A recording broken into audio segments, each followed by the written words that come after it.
Alléluia. Pour répéter après moi, bâtir un hôtel personnel. C'est vraiment important de comprendre la notion des hôtels.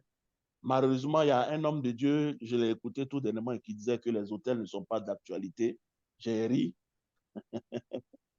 Quand il dit les hôtels ne sont pas d'actualité, il y a tellement de passages dans la Bible qui peuvent montrer, quand vous prenez Hébreux 13, verset 10, par exemple, Hébreux 13, verset 10, dit que nous offrons à Dieu des sacrifices d'action de grâce. Or, si nous offrons à Dieu, ça veut dire qu'il y a un hôtel. Même là où Dieu est assis, là où le trône de Dieu est, c'est un hôtel. Donc, les hôtels existent dans le ciel et les hôtels existent sur la terre. Donc, les hôtels sont encore d'actualité. Alléluia.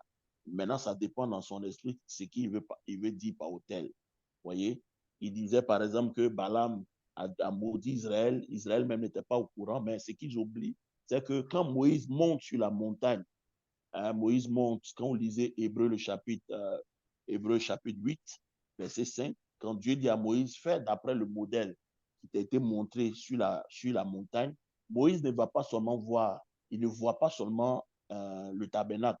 Moïse reçoit même comment Israël doit être aligné, comment chaque tribu doit être alignée. Donc, c'est cette science-là que Moïse décode dans le ciel et Moïse applique.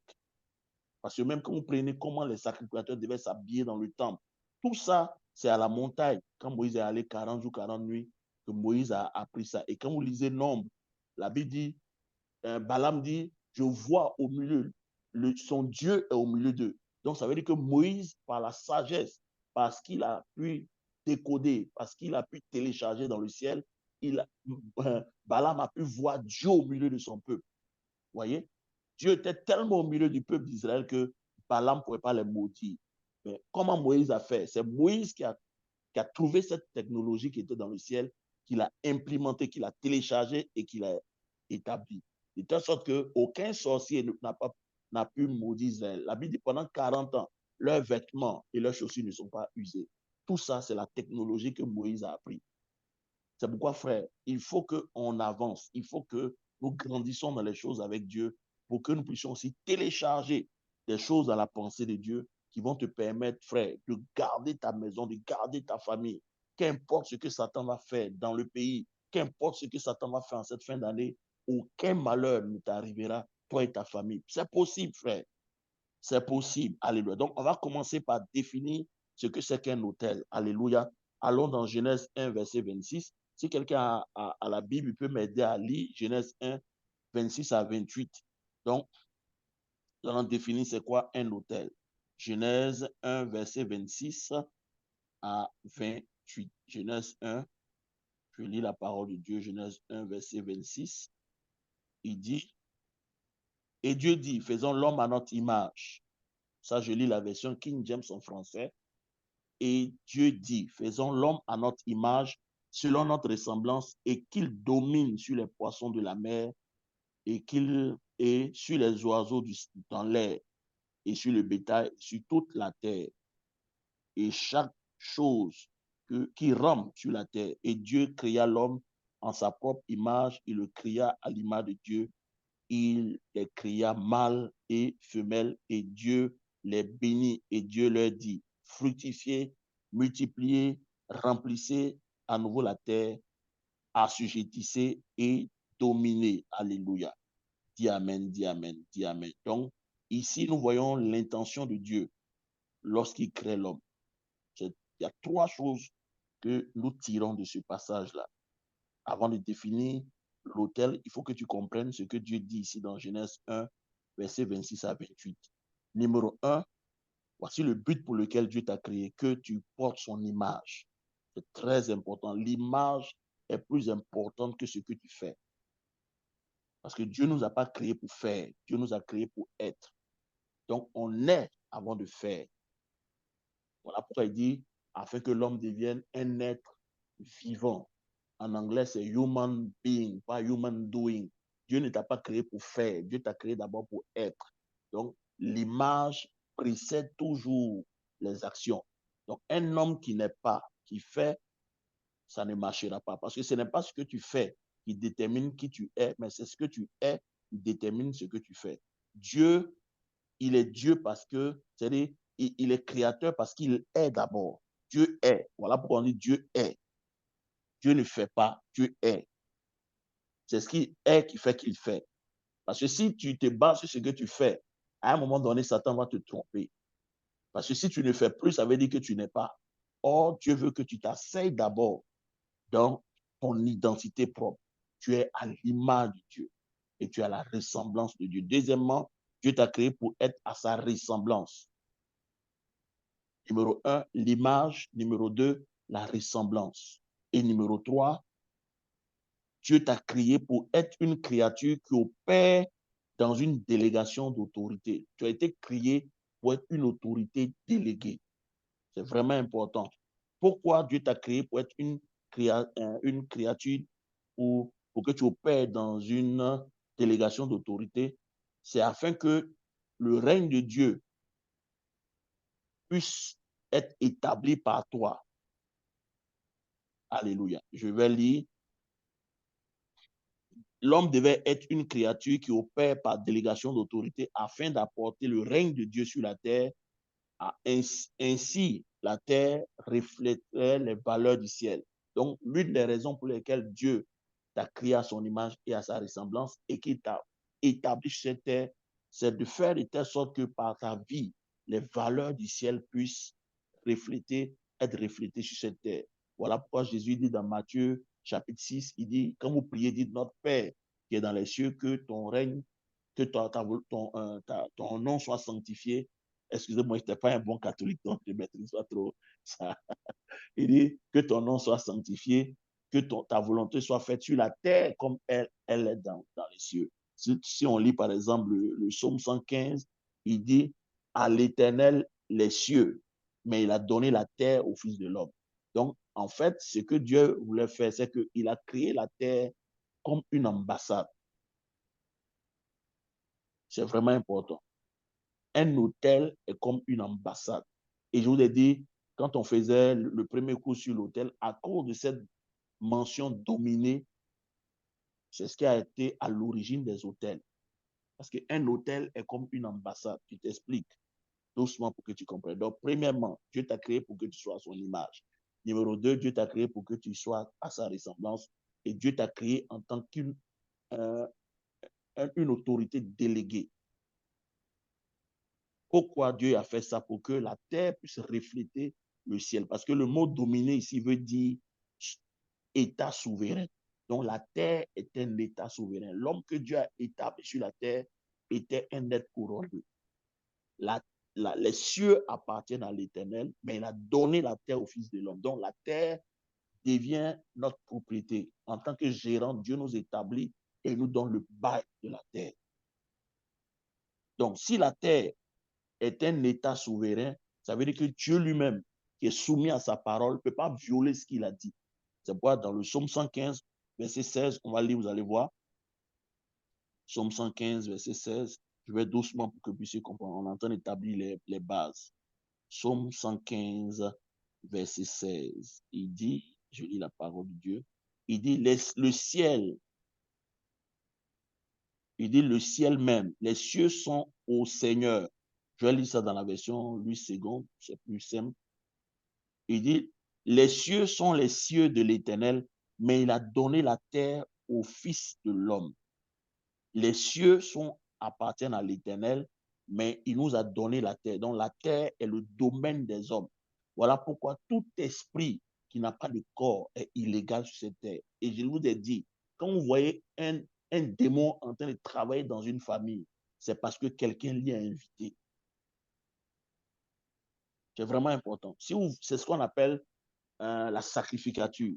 Chaque fois que vous voyez un démon en train de travailler quelque part dans une famille, c'est qu'il y a quelqu'un dans cette famille-là qui connaît les caractéristiques, le monde des esprits, qui est invité cet esprit dans la famille. Donc, au lieu de s'acharner sur l'esprit, il faut chercher cette personne-là parce que c'est lui qui est la porte. Et de la même manière que cet homme a ouvert la famille à Satan, quelqu'un aussi peut se lever dans la famille et ouvrir cette famille à Dieu. Parce que Satan n'a rien créé, il n'a fait que copier ce que Dieu a fait. Donc, la terre est un état souverain. Dieu a donné la terre aux hommes. Donc, la terre est la juridiction des hommes. Voilà pourquoi aucun démon ne peut te battre sur cette terre, parce que cette terre n'est pas sa juridiction. Et lundi passé, j'ai fait la nuance entre les démons et puis les principautés. Parce que beaucoup de gens confondent entre les démons. Les démons sont des êtres qui n'ont pas de corps. Mais les principautés, vous lisez dans Éphésiens chapitre 6 à partir du verset 10, eux, ils ont des corps.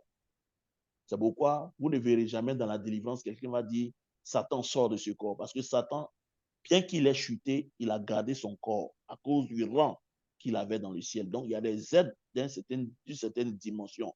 Et je l'ai dit dans mon enseignement sur la réalité, les 12 réalités du monde des esprits, que le monde des esprits est un monde de trône, de dignité et de domination. En fait, si vous lisez Colossiens 1, à partir du verset 15, 16, vous allez voir, la Bible nous donne 5 hiérarchies qui constituent l'hiérarchie du monde des esprits. Donc, quand on parle de principauté, domination, ce n'est pas seulement des démons. Il y a des principautés et des dominations dans le royaume de Dieu. Parce que dans la hiérarchie céleste, il y a Jésus. Je vais vous lire ça, parce que c'est important que vous puissiez comprendre. Et je vais vous citer, parce que mon rôle, c'est que tu comprennes. Ce n'est pas de courir avec la parole de Dieu. Colossiens 1, allons-y, tu vas voir, verset 16. Colossiens 1, verset 16. Je lis la parole de Dieu. Je vais lire à partir du verset 15. Il dit, le Fils est l'image du Dieu invisible, le premier-né de toute la création. Car, verset 16, car en lui ont été créées toutes les choses qui sont dans les cieux et sur la terre, les visibles et les invisibles. Maintenant, il va citer trône. Donc, ça veut dire quoi? Dans la hiérarchie céleste, il y a 5 niveaux d'autorité. La première personne, c'est Jésus lui-même. Il est Dieu. Donc, il y a Dieu, Jésus, et après lui, il y a les trônes. Donc, quand vous lisez, par exemple, Apocalypse, et que vous voyez les 24 vieillards sur les trônes, là, c'est des hommes, c'est des êtres, c'est des princes. Parce que dans le ciel, tous ceux qui sont là-bas ne sont pas seulement, c'est pas seulement des anges. Il y a des niveaux d'êtres dans le ciel. Et quand vous prenez même la Bible, on parle des 4 êtres vivants. Il y a un qui avait le visage d'un homme, il y a un qui avait le visage d'un lion, il y a un qui a le visage d'un homme, il y a un qui a le visage d'un nègre en plein vol. Tout ça, ça parle d'un certain nombre d'êtres qui existent là-bas. Et ouais, on dit qu'il y a un parmi eux qui a le visage d'un homme. Ça veut dire que l'homme n'est pas une créature inconnue. Avant que Dieu ne te crée à son image et à sa ressemblance, il y a un être dans le ciel qui ressemble à un homme. La Bible, c'est un mystère. Donc, les trônes dont on parle ici, c'est des princes. Mais quand on parle de princes ici, c'est que ces princes-là, ils règnent avec Dieu. Eux, ils sont dans le conseil de Dieu et ils prennent des décisions avec Dieu. Et regardez, après les trônes, il parle de domination. Or, quand on a lu Genèse 1, 26 tout à l'heure, vous avez vu que l'homme était quoi? Dieu dit domine. Donc, quand on dit domine, ça veut dire que l'homme est un prince, mais qui exerce son autorité sur un territoire. Voilà pourquoi, quand Dieu crée l'homme, il lui donne le territoire qui est la terre. Parce qu'il n'établit pas l'homme juste en tant qu'homme. Il établit l'homme comme un prince sur la terre, un magistrat sur la terre. Donc, tu as été créé pour dominer. Oh, est-ce que quelqu'un peut écrire ça? Dit, j'ai été créé pour dominer. Voilà pourquoi si vous lisez le psaume 82, le verset 5, il dit, ils n'ont ni savoir, ni connaissance, ils marchent dans les ténèbres. Voici, ils sont devenus comme un prince quelconque. Donc, l'homme que vous voyez là était un prince. Adam n'était pas n'importe qui. Adam que Dieu a créé était un prince pour dominer. Ça veut dire que Adam était un prince. Et quand il parle de domination, après il parle de principauté. Les principautés sont aussi des princes, mais sauf qu'eux, ils n'ont pas de territoire. Voilà pourquoi quand Satan, il reproduit ce système-là dans Éphésiens 6, lui, on parle de principauté et on descend. Donc, quand Satan, son objectif, ou les princes, là, leur objectif, ce n'est pas de posséder des corps. Leur objectif, c'est de posséder des territoires sur lesquels ils vont faire quoi maintenant? Ils vont télécharger leur civilisation. Voilà pourquoi le premier niveau de délivrance, c'est démon sort. Les démons, c'est les plus petits, c'est les petits êtres dans l'univers. Ils sont à un seul niveau. Eux n'ont pas de corps, donc ils cherchent des corps à posséder. Donc quand on commence à prier au nom de Jésus, c'est les premiers qui sortent. C'est eux qui s'agitent et puis les gens tombent. Mais vous allez voir que généralement, le boss même, lui, il dit, je ne sors pas. Donc les principautés, eux, ils ne cherchent pas à posséder. Eux, qu'est-ce qu'ils font? Ils cherchent à annexer un territoire sur lequel ils vont maintenant mettre leur civilisation. Parce que là, le deuxième niveau de délivrance, c'est ce que Jésus dit dans Jean 14, verset 30. Il dit, le prince de ce monde vient, il n'a rien à moi. Ça veut dire quoi? On peut chasser ton démon, mais si ce que Satan, les princes là, ont implémenté dans ta famille, comme la boisson, la fornication, le mensonge, un certain nombre de caractères qui sont dans la famille, si ça y est en toi, tu ne peux pas les chasser. Donc, il y a un niveau de délivrance où on dit démon sort des corps. Ça, c'est les petits démons, ils se manifestent, ils sortent. Mais quand il s'agit des principautés, la principauté, pour traiter avec elle, il faut qu'il n'y ait rien en toi.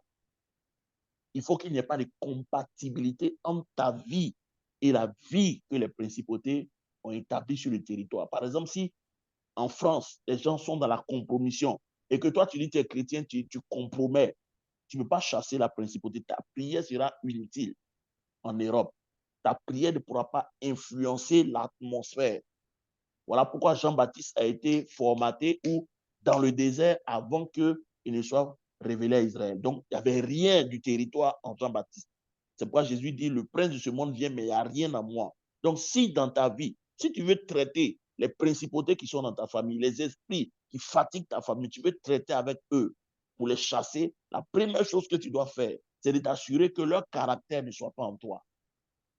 Parce que quand un esprit prend un territoire où il possède une famille, il va envoyer son caractère là dans la famille. Donc, quand vous voyez la colère, quand vous voyez l'impureté, la boisson, l'ivrognerie, toutes ces choses-là, c'est les caractères des esprits. Donc, quand on commence à prier, la première chose que Dieu fait, c'est de te vider de tous ces caractères afin que tes prières soient efficaces. Aussi, quelqu'un a compris qu'il dise Amen. Alléluia. Vraiment, c'est important de comprendre ça. Donc, l'homme est une domination. Dieu l'a établi comme un magistrat sur cette terre. Et j'ai dit que Dieu l'a fait de telle sorte qu'il a fait quelque chose quand il a donné l'autorité à l'homme. Le pouvoir appartient au monde des esprits, mais l'autorité appartient aux hommes. Dieu ne nous a pas tout donné lorsqu'il nous a établis sur la terre comme gouverneurs. Voilà pourquoi les hommes ayant pris conscience de cela ont besoin du monde des esprits pour pouvoir asseoir leur domination sur la terre. Dis à ton voisin, tu as besoin d'une aide. Parce que Dieu, quand il nous créait, là, il nous a créés de telle sorte que nous sommes faibles. Voilà pourquoi l'homme, là, sans Dieu, il ne peut rien faire. C'est pourquoi Romains 8, 26 dit, de même, l'Esprit vient au secours de nos faiblesses. Il y a une autre version qui dit, l'Esprit nous aide dans nos infimités. Ça veut dire que tous les hommes que Dieu a créés, qu'il a mis sur cette terre-là, aucun homme ne peut s'en sortir parce que nous tous, nous sommes malades.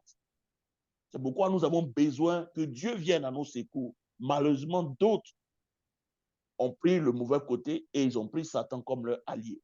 Donc voilà pourquoi les autels deviennent importants, parce que l'autel est une invitation pour dire à un être supérieur, je sais que j'ai l'autorité, mais je n'ai pas le pouvoir, viens m'aider.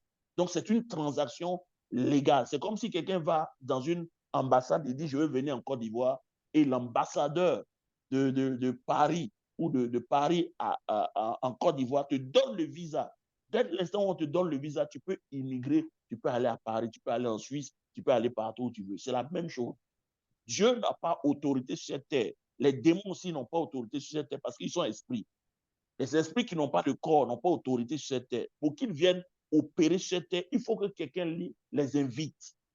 Donc, d'où les hôtels deviennent importants. Donc, l'hôtel, c'est le lieu où l'invisible et le visible se rencontrent. Ah, c'est vraiment important. Est-ce que quelqu'un comprend? L'hôtel est comme un aéroport où les esprits et les hommes se rencontrent. Parce que je vous dis, si vous lisez Matthieu 18, Matthieu 18 à 19, vous allez voir que le ciel n'intervient pas seulement sur la terre. Pour que le ciel puisse intervenir sur la terre, il faut que la terre fasse une demande. Donc, quelqu'un qui ne prie pas n'aura pas beaucoup d'interventions divines dans sa vie. Quelqu'un qui n'a pas une vie de prière soutenue, il n'aura pas le surnaturel dans ta vie. Tu vas te débrouiller toi-même avec ta propre force. Or, la Bible dit, on ne peut pas triompher par notre force. Voilà pourquoi tu as besoin de prier. Tu as besoin d'être connecté à Dieu. Oh, dis à ton voisin, dis à quelqu'un ce soir. Tu as besoin d'être connecté à Dieu. Ça devient vital. Si tu comprends ce que je suis en train de dire là, Dieu ne sera pas loin de toi. Tu vas dépendre de Dieu. C'est pourquoi Jésus dit, heureux les pauvres en esprit. Ça veut dire heureux les mendiants. Heureux ceux qui ont compris qu'ils n'ont pas de force et qu'ils ont besoin d'une assistance. Frère, tu as besoin de Dieu. Tu as besoin de Dieu. Parce que sans Dieu, tu ne peux pas réussir sur cette terre. Ce n'est pas négociable, frère. Dis à ton voisin, ce n'est pas négociable. Sans Dieu, aucun homme ne peut s'en sortir. Voilà pourquoi Dieu nous a créés de telle sorte qu'il est la seule personne qui est habilitée à nous posséder. Voilà pourquoi même la notion de possession est vraiment importante. Parce que l'homme a été créé pour être habité par un être invisible. Soit c'est Dieu qui t'habite, soit c'est le diable. Donc, il n'y a pas de comportement neutre.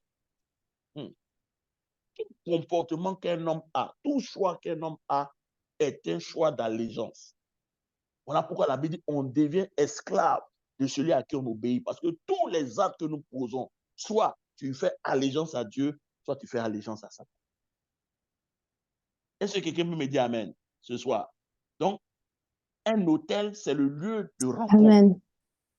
C'est vraiment important de comprendre ces choses à frères et sœurs.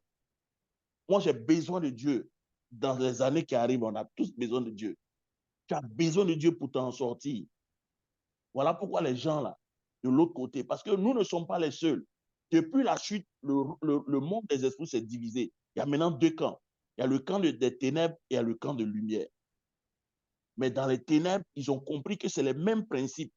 Donc, il y a quelqu'un qui s'est levé dans ta famille, selon Ézéchiel 22, verset 30. Dieu dit, je cherche parmi eux un homme. Si Dieu dit, je cherche parmi eux un homme, ça veut dire que dans ta famille, un homme aussi qui connaît le monde des esprits, mais côté ténèbres, est allé là-bas, il a commencé à télécharger. Donc, ce que tu vois dans ta famille, comme malédiction, les gens qui meurent, c'est une autre civilisation qui est dans ta famille. Mais cette civilisation qui est descendue dans cette famille-là, c'est quelqu'un qui l'a téléchargé par sa connaissance. C'est pas frère. Il faut que tu connaisses Dieu. Il faut, oh, je veux que tu dises à quelqu'un, il faut augmenter ton niveau. Je vous assure, l'onction n'est pas suffisant. Parce qu'il y a des choses qu'on résout avec la foi. Il y a des choses qu'on résolve avec la sagesse et il y a des choses qu'on résolve avec l'intelligence. La sagesse dit fuis. Toi, tu dis non, l'onction, tu vas mourir, frère. C'est pourquoi ce monde-là est un monde dignitaire. C'est un monde de trône. Tout le monde n'a pas le même niveau dans le spirituel. Donc, quand tu veux te battre avec quelqu'un, il faut que tu saches sur quoi il est assis. Il faut que tu saches quel est l'esprit qui l'accompagne. Parce que je vous dis, oh, frère, on a lu ça la fois dernière dans 2 Rois, chapitre 3, verset 25. Le roi de Moab. Dieu dit à Israël, allez les battre, vous allez les battre, allez faire la guerre, vous allez les battre. Mais pendant la guerre, le roi de Moab a pris près de 700 personnes pour pouvoir percer. On dit, il ne peut pas. Il a réfléchi, il prend son propre fils, il le sacrifie sur l'autel. Et la Bible dit, Dieu va se tourner contre son peuple et ça va créer une indignation dans tout. Pourquoi? Parce que frère, tu n'es pas le seul qui sait ça. C'est ça qui fait peur dans cette histoire. On n'est pas les seuls qui opérons dans le monde des esprits. Il y a des gens de l'autre côté là, ils ont atteint ce niveau avec Satan. Eux mangent la chair humaine. Ils font des voyages astrales. Ils vont dans certains lieux. En fait, quand tu les regardes, les démons qui les accompagnent, ils marchent avec des légions de démons. Toi, tu es un petit chrétien, tu as donné ta vie à Jésus 2 jours. Tu ne comprends rien, tu vas venir te mettre devant ce monsieur-là au nom de Jésus. Démon sort, il va te massacrer. Voilà pourquoi beaucoup de chrétiens sont malades, des chrétiens meurent. Parce que, frère, ils ne comprennent pas ces choses-là. Toi, tu as accès à ces choses-là, que Dieu te bénisse. Alléluia. Alléluia, alléluia. Donc, la prière, c'est l'autorisation que tu donnes à Dieu de venir t'aider. Donc, un homme qui ne prie pas, une femme qui ne prie pas, ne verra pas l'intervention des anges dans sa vie. Et aujourd'hui, l'atmosphère est tellement que les gens ne prient plus. Les chrétiens ne prient plus parce que c'est devenu une faculté pour eux, alors que ce n'est pas ainsi. Maintenant, je vais te montrer comment bâtir l'autel comment bâtir l'hôtel personnel. La première chose que tu dois comprendre, c'est que les esprits ont deux langages. Il y a ce qu'on appelle le langage des esprits et il y a ce qu'on appelle le langage que les esprits comprennent. Je vais t'expliquer ça tout à l'heure. La première loi de l'hôtel, c'est que une personne doit être consacrée à cet hôtel. Donc, frère, l'hôtel que tu veux bâtir de manière personnelle dans ta vie, il faut que tu prennes conscience que quand tu vas bâtir cet hôtel, parce que j'ai donné plusieurs types d'hôtels. Maintenant, ici, nous parlons de l'hôtel personnel, l'hôtel que tu vas bâtir dans ta maison. Parce que j'ai dit, c'est l'hôtel qu'un homme bâtit dans sa maison, qui paye ses factures et qui combat ses combats. C'est vraiment important pour les temps qui viennent, frère. La Bible dit, celui qui sert l'hôtel doit manger à l'hôtel. Voilà pourquoi dans l'Ancien Testament, il n'y avait aucun indigent parmi eux. Parce que les sacrificateurs, ils savaient toujours de quoi manger parce que l'hôtel était alimenté. Dis amen, dis amen, dis amen. Dis à ton voisin, celui qui sert l'hôtel doit manger à l'hôtel. C'est vraiment important. Mais si tu bâtis l'hôtel, la première loi qui te permet de bâtir l'hôtel dans ta maison, c'est que tout hôtel a toujours besoin d'un homme qui prend soin de cet hôtel. Voilà pourquoi je vous ai dit que dans l'Ancien Testament, les gens comme les Abraham, les gens comme les Moïse, les gens comme les Noé, quand ils arrivaient dans un lieu, ce n'était pas d'abord où je vais déposer ma maison. Ce n'était pas la beauté de l'endroit qui les poussait à déménager. Ce qui les poussait à déménager, c'est que quand ils arrivent sur un territoire, la première question qui se pose, ce n'est pas ce territoire est beau, quel type d'affaires je peux faire ici. C'est la première chose qui vient dans l'esprit, c'est où bâtir l'hôtel. Parce qu'ils savaient qu'ils ne pouvaient pas percer dans certaines régions sans bâtir un hôtel.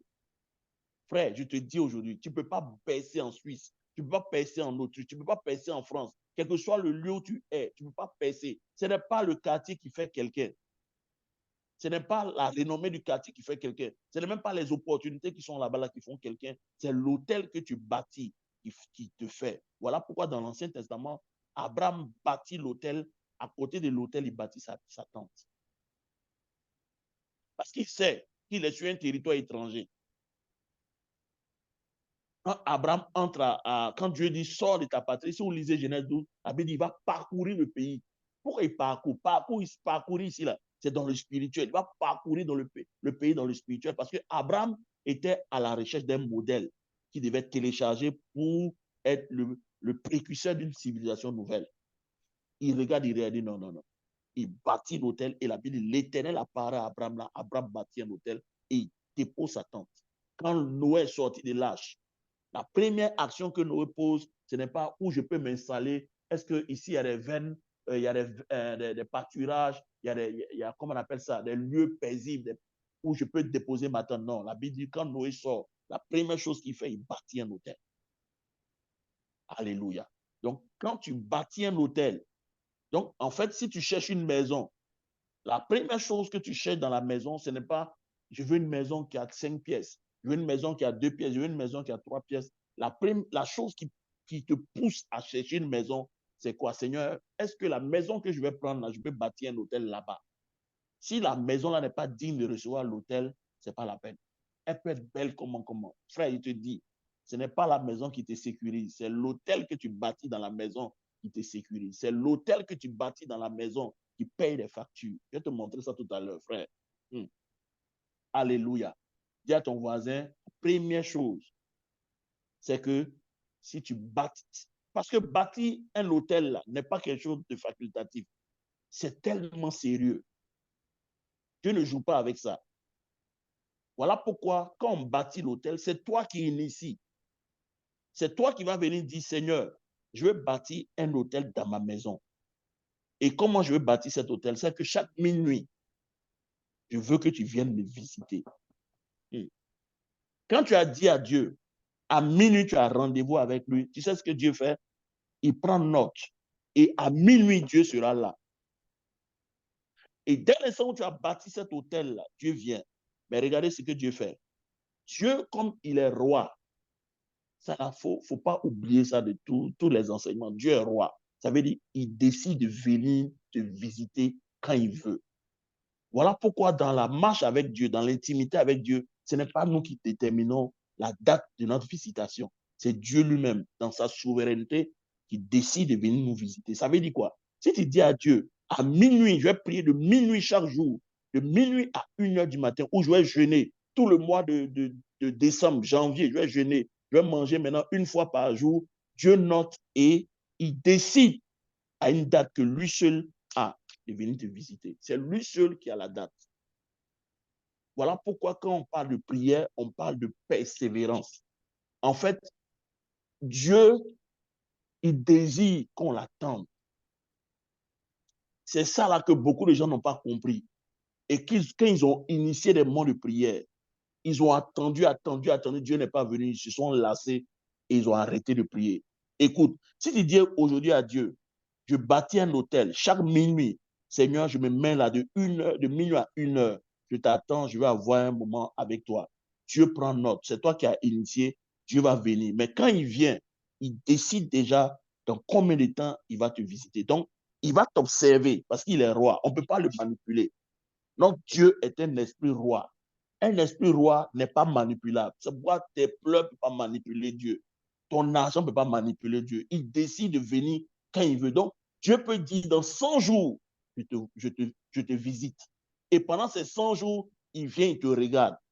Il te regarde prier. Tu pries, tu pries, tu pries, tu pries, tu pries. 1 mois passe, 2 mois passent, 3 mois passent, 5 mois passent, Dieu ne vient pas. Ça ne veut pas dire qu'il n'est pas en train de venir. Il vient quand il veut. Oh, est-ce que quelqu'un peut dire Dieu vient quand il veut? C'est trop important ce que je suis en train de te dire ce soir, frère. C'est ce qui fait que, et si tu as échoué, par exemple, si tu as fait 50 jours et que tu as échoué, le processus s'arrête. Et quand tu reprends maintenant après la prière, Dieu recalcule encore et ça prolonge. Les jours vont venir te visiter. Voilà pourquoi beaucoup de chrétiens passent du temps dans la prière, mais ils ne rencontrent jamais Dieu. Parce que je vous dis, la prière nous envoie quelque part. La prière est un véhicule qui nous transporte où Dieu habite. C'est pourquoi il dit, qui montera à la montagne de l'Éternel? Qui séjournera sur la montagne? Frère, il faut que tu rencontres Dieu. Ce n'est que quand un homme a rencontré Dieu que sa vie peut commencer. Il y a plein d'autres, on n'a même pas encore commencé notre vie chrétienne, hein, parce qu'il y a plein qui n'ont pas encore rencontré Dieu. Parce que quand tu rencontres Dieu, tu vas voir tout ce qu'il a pour toi. Il va te décrire la destinée qu'il a pour toi. Frère, c'est ce qui fait la différence entre la vie des chrétiens. Beaucoup de chrétiens n'ont pas rencontré Dieu. C'est des religieux, ils vont à l'église, ils lisent la Bible, mais ils connaissent Dieu par personne interposée. Je prie pour toi ce soir que cette année dans laquelle nous sommes en train de partir, frère, tu prennes l'engagement de rencontrer réellement Dieu. Parce que c'est lui qui a les clés. C'est pourquoi il dit, pourquoi les nations diront-elles, où est ton Dieu? Il ne dit pas, où est leur Dieu? Où est ton Dieu? Tu as un Dieu dans le ciel. Lui qui t'a créé, il te connaît. Il connaît le nombre de tes cheveux. Il te connaît par A plus B. Il a une destinée pour toi. Mais malheureusement, frère, beaucoup d'entre nous ne l'ont pas rencontré. Parce que nous ne comprenons pas ça. Que quand tu décides de bâtir un hôtel, Dieu aussi décide de te visiter, mais il fixe un jour où il va venir. Donc, il y a des gens qui ont fait 300 jours. Il y a des pasteurs qui ont fait 1 an de jeûne. C'est pendant les 1 an de jeûne que Dieu est venu les visiter. Après combien de jours? Quand Dieu a vu que réellement le monsieur le cherche. Parce que je vous dis, quand Dieu va commencer à venir, il y a des miracles que Dieu va commencer à faire dans ta vie. Les choses vont commencer à devenir extraordinaires dans ta vie. Les anges vont te visiter, mais ça ne veut pas dire qu'il est là. Il est en train de venir. Parce que frère, Dieu ne se déplace pas comme ça. Parce que Dieu sait que le jour où tu l'as rencontré, ta vie va changer. Voilà pourquoi quand Moïse a fui l'Égypte, quand il est arrivé au buisson Adam, que Dieu l'a rencontré, pendant 40 jours, 40 nuits, Dieu l'a rencontré. Ce même Moïse qui fuyait est retourné en Égypte, devant Pharaon qui le cherchait pour le tuer. Mais frère, quand Pharaon l'a vu, Pharaon a eu peur, il ne peut pas le toucher. Parce qu'il y a Moïse qui a fui, mais il y a Moïse qui a rencontré Dieu. Oh, je veux prier pour quelqu'un ce soir, que Dieu te permette que pendant ces 31 jours de jeûne que nous sommes en train de faire, et pendant l'année 2024 qui est en train de venir, que Dieu permette que tu le rencontres, pour que tu ne cours pas comme tout le monde.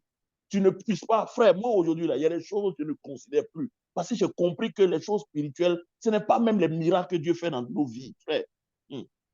J'écoutais un témoin qui m'a édifié. Le monsieur dit, pendant près de 5 ans, les anges se manifestaient avec lui.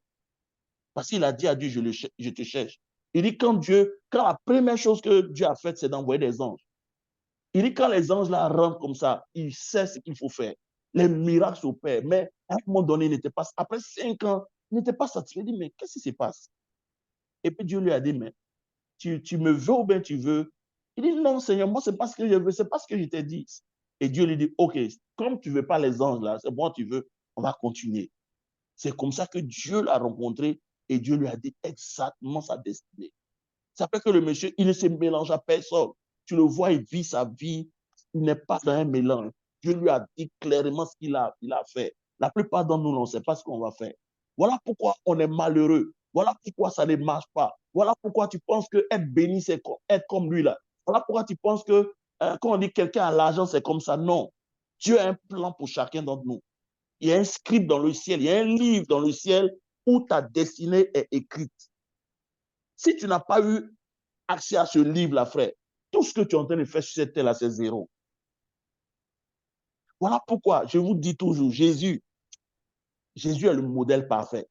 Est-ce que tu sais que Jésus, à un moment donné, dans Philippiens 2, la Bible dit, existant en forme de Dieu, il n'a pas regardé son égalité avec Dieu. Ça veut dire quoi? Jésus était un homme comme toi et moi. Il était jeune, il avait des ambitions. Mais à un moment donné, Jésus a téléchargé la pensée du Père pour lui. Il a laissé de côté son agenda et il est rentré dans l'agenda du Père. Voilà pourquoi il est mort. Voilà pourquoi à Gethsémani, Jésus dit à papa, est-ce que cette coupe-là ne peut pas s'éloigner de moi? Papa dit non, c'est mon plan. J'ai décidé que tu ailles à la croix. Tu vas aller. Et Jésus a accepté d'aller à la croix. Mais frère, la croix n'était pas le plan de Jésus pour sa propre vie. La croix était le plan que papa a établi et Jésus est rentré dans le plan. Il y a plein d'entre nous, là, frère, on n'est pas dans le plan de Dieu. Voilà pourquoi nos vies sont difficiles. Voilà pourquoi des calamités nous arrivent. Voilà pourquoi on fait des choses. Et puis on dit, mais pourquoi Dieu? Parce que Dieu ne va pas venir bénir ce que toi tu as entrepris. Dieu ne bénit que ce que lui, là, il a initié. C'est pas Dieu n'a jamais dit à Abraham, il n'a jamais dit à Abraham que Ismaël, là, c'est son fils. Il dit, prends ton fils, ton unique. Ah bon? Abraham avait 2 fils. Comment Dieu peut dire ton unique? Il dit Isaac. Pourquoi? Parce que Isaac est venu de Dieu.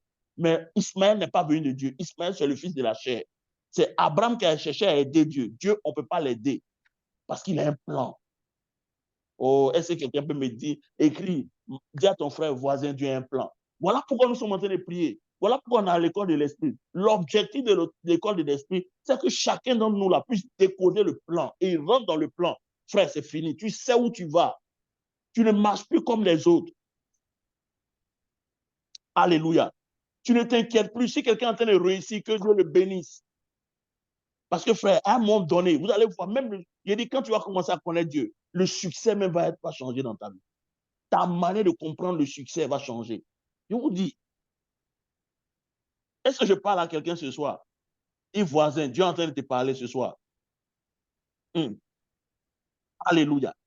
Donc, si tu veux, la première étape pour bâtir un hôtel, c'est que tu prennes conscience que l'hôtel que tu vas bâtir, là, c'est toi qui vas initier. Et une fois que tu as initié, ce que tu vas dire là, tu vas prendre en compte. Et en fonction de ça, il viendra te visiter. Voilà pourquoi, si tu dis tu as prié à minuit, quand minuit arrive, tu entends même quelque chose que tu es en train de faire, on te réveille. Même si tu dors, tu vas te réveiller pour aller prier. Ça dit, ça ne dépend pas de si tu es fatigué, si tu as travaillé. Quand il est minuit, tes yeux sont ouverts, il faut que tu ailles au rendez-vous.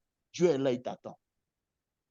C'est de ça qu'on parle. Parce que si tu bâtis l'hôtel et que tu n'as pas le temps, ce n'est pas la peine. Tu veux que cette année qui vient, Dieu soit avec toi, je te donne les secrets. Alléluia. Deuxièmement, que Dieu nous aide ce soir. Deuxièmement, Genèse 31, verset 13. Est-ce que quelqu'un va le faire? Pardon, si tu ne vas pas le faire, il ne faut pas me fatiguer. Genèse 31, verset 13. Frère, je suis en train de te donner le secret qui va te permettre, dans les temps qui arrivent là, de tenir ferme. Parce que beaucoup vont compromettre. Il dit 2024, attachez vos ceintures. Vous allez voir, il y a plein d'hommes de Dieu que vous connaissez. Vous allez découvrir qui ils sont réellement. Je te dis la vérité. Dieu va commencer à dévoiler les choses. Ce qui a commencé maintenant, là, ça va s'accélérer. Les cœurs vont commencer à s'ouvrir. On verra qui est qui. On verra qui sait Dieu ou qui ne sait pas Dieu. Voilà pourquoi la Bible, l'amour du plus grand nombre va se refroidir. Parce que quand les gens vont voir, ils vont dire, mais est-ce qu'il y a homme de Dieu encore? Parce que ce que Dieu veut là, c'est que chacun le rencontre. Tu as un plan pour chacun. Je prie pour toi ce soir que tu rentres dans le plan de Dieu pour ta vie et pour ta destinée. Regardez ce que Dieu dit. Il dit, je suis le Dieu de Bethel où tu as oint un monument. Ça, c'est quand Jacob était chez Laban. Parce que quand tu bâtis l'autel, il y a ce qu'on appelle l'esprit maintenant qui supervise l'autel. Donc, numéro un, c'est toi qui as initié l'autel. Tu dois être celui qui va garder cet autel-là, veiller à ce que l'alliance que tu as tissée avec Dieu puisse être. Donc, toi, tu feras ta part. Maintenant, quand tu fais ta part, à un moment donné, Dieu prend le contrôle maintenant en amenant ce qu'on appelle l'esprit qui supervise. Parce que tout autel est toujours supervisé par un esprit. Et ici, nous voyons l'esprit qui supervisait l'autel de Bethel que Jacob a bâti. Quand il a quitté chez son papa, il partait chez Laban. Quand vous vous souvenez dans Genèse 28, il est arrivé dans un lieu où il a passé la nuit et Dieu lui a apparu là. Il a bâti un hôtel et il a dit au Seigneur, je m'en vais quelque part. Si tu me gardes et que tu me ramènes ici, je paierai ma dîme. Et Dieu l'a gardé. Maintenant, il était chez Laban et Dieu lui dit, sors, retourne là où tu as bâti l'hôtel. Ça, c'est l'esprit qu'on appelle qui supervise cet hôtel-là, qui lui parle. Écoute bien ce soir ce que je suis en train de te dire. Est-ce que quelqu'un me suit? Lorsque nous commençons, c'est nous qui initions le lien avec Dieu. Mais à un moment donné, l'esprit qui supervise l'autel viendra pour nous donner des instructions. C'est là que tu vas voir qui est Dieu réellement. Tu sais, si tu n'as pas d'autel avec personnel, tu ne sauras pas qui est Dieu. Tu peux dire tout ce que tu veux. C'est cet esprit qui est sur l'autel là qui va maintenant te donner des instructions. Et ce sont ces instructions-là qui vont commencer à changer ta vie. Parce que si vous lisez la Bible, je vais vous montrer dans Exode 34, verset 14. Il y a deux notions. On dit Dieu est un Dieu jaloux, mais dans Exode 34, on dit Dieu est jaloux. C'est ici là que tu vas voir que Dieu est jaloux. Parce que Dieu, il protège tous ceux avec qui il marche. C'est là que tu vas voir qu'il y a des choses que nous, on considère dans le monde, mais que Dieu ne considère pas. Je t'explique. Ce n'est pas des péchés, hein. Il y a des choses qu'on fait nous-mêmes, ce n'est pas des péchés. Mais tu vas te rendre compte que quand l'esprit qui supervise l'autel vient, tu vas te rendre compte que ce que tu fais là, ça l'énerve. Parce que Dieu ne veut pas te partager avec quelqu'un. My God. My God. Que Dieu nous aide ce soir, frère. Oh, est-ce que quelqu'un veut marcher avec Dieu ce soir? Frère, Dieu n'est pas un homme. Dis à ton voisin, Dieu n'est pas un homme. Hein? C'est cet esprit-là. Regardez, c'est l'esprit qui dit à Jacob, retourne. Retourne où tu m'as vu là. Retourne là-bas. Bâtis ta maison là-bas. Mais allez-y voir. Jacob allait bâtir sa maison ailleurs. L'esprit dit non. Il faut repartir où tu as bâti l'hôtel. C'est là que tu dois rester. Vous savez, frère, à un moment donné, c'est pourquoi quand tu bâtis un hôtel à Dieu et que l'esprit qui supervise là, il faut apprendre ce qu'on appelle la repentance. Si tu n'es pas quelqu'un, je te dis que tu seras en train de prêcher. L'onction va se manifester. Les gens vont avoir des miracles. Mais Dieu est parti. Parce que frère, je vous dis, il est tellement sensible. Dieu est tellement bizarre. Dieu n'est pas un homme. Est-ce que je parle à quelqu'un ce soir? Et regarde ce qu'il dit, Exode 34, verset 4. Il dit, tu ne te prosterneras point devant un autre Dieu, car l'Éternel porte le nom de jaloux. Il n'a pas dit que Dieu est un Dieu jaloux. Il dit, son nom là, c'est la jaloux. Dieu est jaloux de toi. Donc, il y a des choses, frère, je vous assure. Il y a des amitiés, il y a des choses qu'on fait, pensant qu'on est en train de faire l'œuvre de Dieu, alors que ça ne plaît pas à Dieu. Et pendant que tu es en train de faire, Dieu, il se retire. Mais même quand Dieu s'est retiré, les miracles vont continuer à se faire. L'onction va continuer à se manifester. Toi, tu vas penser que Dieu est là, alors que Dieu est parti à longtemps. C'est cet esprit-là qui va maintenant te dire que l'argent, là, ce n'est pas pour bouffer. Dieu va te pousser à payer plus que ta dîme. J'espère que tu veux marcher avec Dieu. Hein? Parce que je t'explique maintenant. Il y a deux langages. Quand on dit le langage des esprits, c'est ce qu'on appelle les impressions prophétiques. Dieu parle par des songes, par des visions, par des impressions prophétiques. Mais le langage que les esprits comprennent, c'est le langage des sacrifices. Donc, si tu n'es pas un homme de sacrifice, tu ne peux pas bâtir hôtel et tu ne peux pas marcher avec Dieu. Parce que Dieu va te donner des instructions pour dire l'argent que tu as déposé là, prends, va donner à temps, va s'aimer ici. Si tu as obéi, il devient ton camarade, il devient ton époux et il devient celui qui garde ta maison. Celui qui te touche. C'est pourquoi à un moment donné, regardez, quand Myriam et Aaron parlaient de Moïse, mal à Moïse, Moïse n'a pas réagi. C'est Dieu lui-même qui s'est levé, il a frappé Myriam de lèvres.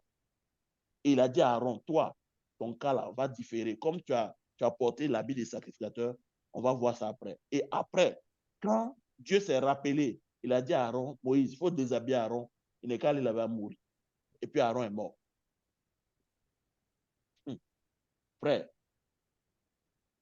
c'est pourquoi je dis, quel que soit ce qui va se passer en 2024, si tu as compris ça, Dieu sera avec toi. Il va bénir ta maison. Il va garder ta maison. Il va te protéger parce que Dieu sait que tu es devenu maintenant son époux ou son épouse.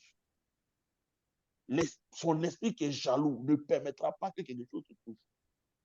Voilà pourquoi, frère, il y a des accidents, il y a des calamités qui se passent. Il y a des hommes de Dieu qui ne sont jamais touchés. Il y a des enfants de Dieu, ils ne sont jamais touchés. Les gens demandent, mais comment lui l'a fait, puis il n'est pas atteint? Frère, il n'est pas atteint parce que l'esprit de jalousie de Dieu est sur lui. Dieu ne que ce monsieur-là puisse manquer de quelque chose. Il ne permettra pas. Frère, je vous assure, Dieu n'est pas un homme. Dis à ton voisin, il faut écrire, dis voisin, Dieu n'est pas un homme. Voilà pourquoi, frère, ce qui plaît aux hommes ne plaît pas forcément à Dieu. Ce qui plaît aux hommes ne plaît pas forcément à Dieu. La manière de marcher des hommes est différente de la manière de marcher de Dieu. Tu veux marcher avec Dieu, Dieu n'est pas... Il n'est... Écoutez, Dieu là, peut marcher comme tu veux. Mais si tu veux rentrer dans une dimension d'intimité avec lui, il y a des choses Dieu va commencer à te dire, écoute, je ne suis pas dedans. Voilà comment... Embouteillage là. Qui est en train de parler là-bas? Il faut couper ton micro, s'il te plaît. Coupe ton micro. Lisons le psaume 50. On va lire le psaume 50. Psaume 50, verset 5. Psaume 50, verset 5. Ah, frère, est-ce que tu veux marcher avec Dieu ce soir? Voilà pourquoi, frère, à un moment donné, tu ne peux plus sortir. En fait, tu deviens comme un prisonnier. Et après, je vais t'expliquer, quand on parle de la grâce, là, en fait, la grâce, il y a plusieurs niveaux. Quand tu lis Romains 8, par exemple, c'est de ça qu'il parle. Il dit, dans Romains 8, il dit, il n'y a plus de condamnation pour ceux qui sont en Christ, ceux qui marchent non selon la volonté de la chair, mais selon la volonté de l'esprit. Car l'esprit, il dit, la loi de l'esprit de vie en Jésus. En fait, quand tu commences à marcher avec Dieu à un certain niveau, la grâce commence à se transformer en loi. C'est pourquoi Jésus dit, resserrez, étroit, le chemin qui mène à la perdition, qui mène à la vie, mais large et spacieuse la route qui mène à la perdition. En fait, tu vas te rendre compte que plus tu marches avec Dieu, plus ton chemin devient étroit. Plus ton chemin, plus Dieu va te... Parce que regardez, quand tu rentres dans le tabernacle, il y a 3 niveaux. On rentre dans le service. Donc, quand tu rentres dans le tabernacle, à ce qu'on appelle la cour extérieure. La cour extérieure, il y a beaucoup de personnes là-bas. Donc, on sert Dieu en groupe. Ouais. Quand tu rentres dans le lieu saint, il n'y a pas trop de personnes qui rentrent là-bas. Donc, au fur et à mesure que tu avances, la foule diminue jusqu'à ce que quand tu arrives dans le lieu très saint, tu es seul. Donc, l'adoration est une chose personnelle. Mais les autres choses se font en groupe. Parce que, regarde, plus tu avances vers Dieu, plus les gens se retirent. Quand Abraham est monté avec l'enfant, Dieu dit dans Genèse 22, va sacrifier Isaac. Ils arrivent là, ils étaient avec les serviteurs. Abraham dit, restez ici, moi et l'enfant, nous allons aller. Pourquoi? Parce qu'il y a des gens qui ne peuvent pas te suivre là où tu vas avec Dieu. Parce qu'il y a des choses que Dieu va t'apprendre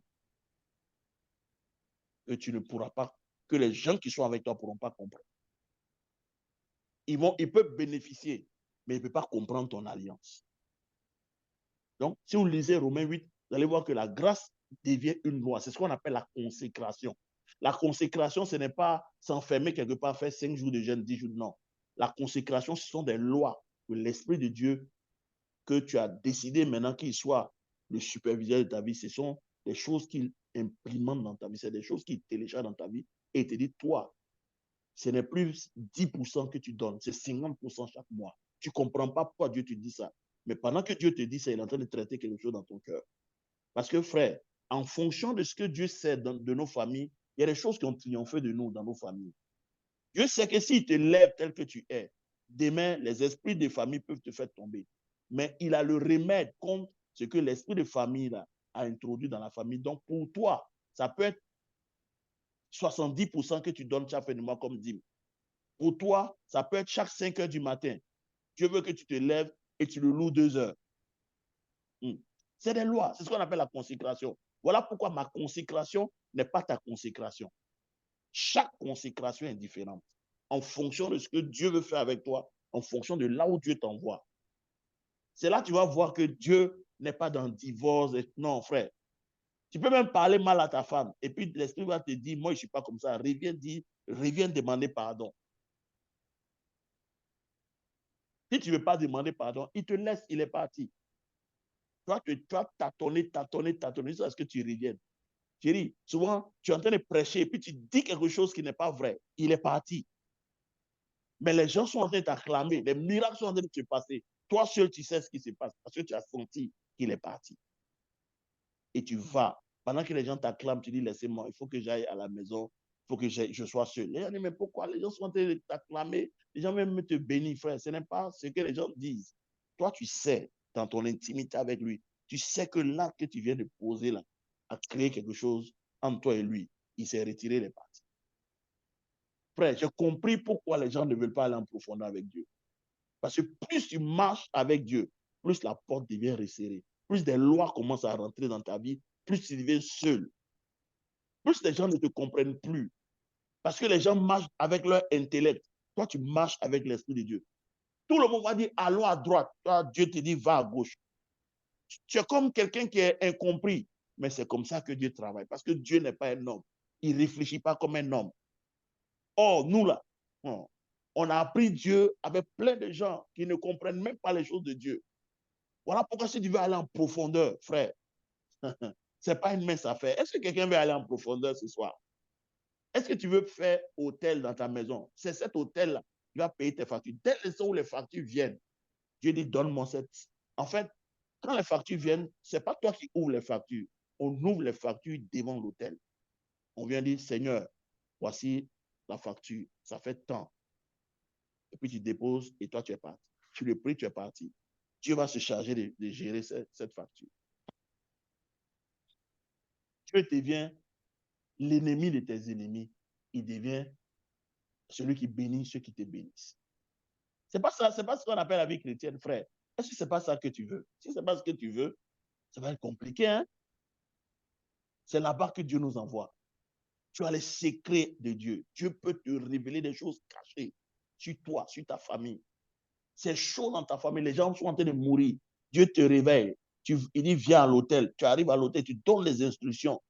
Il te donne les instructions, tu vas, tu fais. La plaie se retire. Moi, c'est ce christianisme-là que je veux. Tu ne veux pas ce christianisme où tu es assis à l'église, tu viens, tu chauffes les bancs de l'église, ou quand une personne a un miracle, tout le monde est là. Oh, miracle. Mais non, non, non, non. Le miracle devient quelque chose de naturel chez toi. Dieu est avec toi. Il marche avec toi. Tu es assis dans un avion, tu es assis dans une voiture, tu es conscient que aucun malheur ne peut t'arriver parce que Dieu a décidé de te garder lui-même. Tu es devenu sa chasse gardée, sa jalousie est sur toi. Celui qui te touche, le touche. Dieu ne permettra pas qu'il y ait la faim chez toi. Il ne permettra pas que l'ennemi puisse te violer, faire des choses bizarres dans ta vie, il va te défendre. Pourquoi? Parce que tu es rentré dans son amitié. Parce que l'esprit qui supervise l'hôtel va commencer à te dire, à partir d'aujourd'hui, je ne veux plus que tu marches avec telle personne. Je ne veux plus que tu fasses ça. Quand tu fais ça, ça m'attriste. Frère, tu sais, si Dieu ne se révèle pas à toi pour te dire ce qui lui plaît avec toi et ce qui ne lui plaît pas, je vous dis, la prospérité vient quand tes voies plaisent à Dieu. Allez-y, lire le psaume 1. Heureux celui qui ne marche pas avec les méchants, qui ne s'assoit pas avec les moqueurs, qui trouve son plaisir dans la loi de l'Éternel, qui fait quoi?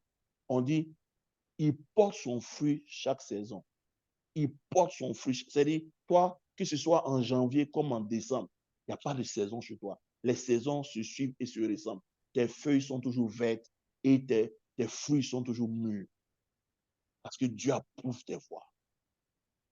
Comment Dieu approuve tes voies? Parce que l'esprit qui supervise ton hôtel, tu as laissé maintenant l'esprit là entrer dans ta vie et casser tout ce que tu crois être vrai. Et c'est lui maintenant qui régule ta vie. C'est lui qui te dit, va ici. J'écoutais un pasteur, il dit, en une année, il a reçu 100 d'invitations. Les gens l'invitaient de partout. Et il allait devant Dieu. Il dit, Seigneur, vraiment, regarde, tu as permis que 100 de nations m'invitent. Et pendant qu'il était en train de parler, l'esprit lui dit, ces 100 invitations ne viennent pas de moi. Le gars est choqué. Il dit, quoi? Je dis, je ne suis pas dedans. Il n'était jamais invité. Waouh!